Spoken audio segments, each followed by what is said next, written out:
All right, what's up, everybody? Before we jump into actually writing offers, I want to take a couple minutes and set the foundation for what you're about to learn because this is one of the most important skills in real estate.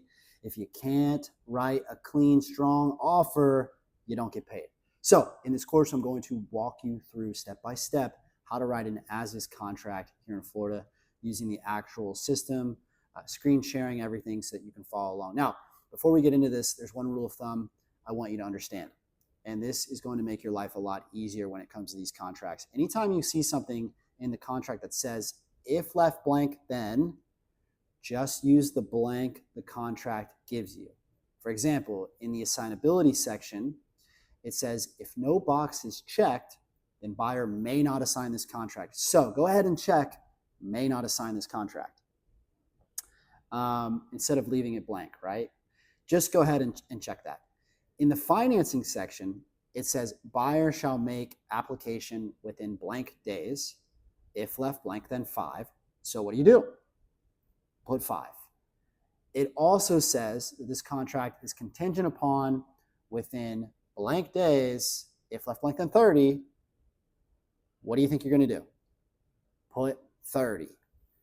So unless your buyer tells you otherwise or your deals need something specific based on a out of the ordinary timeline, you're usually very safe using what the contract already suggests you put in there.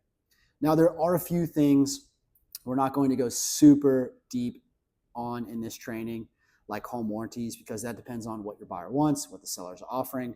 But as a general rule of thumb, I always recommend trying to get your buyer a home warranty. It's usually around $500 or more, and it's going to protect them after closing, which just keeps you safe. So just keep that in mind as you're writing the offers. Now, one more important thing. This is not legal advice. I am not an attorney, and you need to understand that.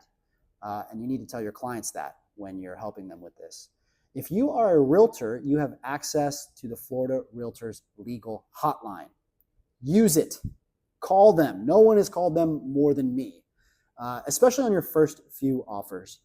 On top of that, you should be running your offers by either your team lead or your broker, especially your first couple of contracts until you're confident.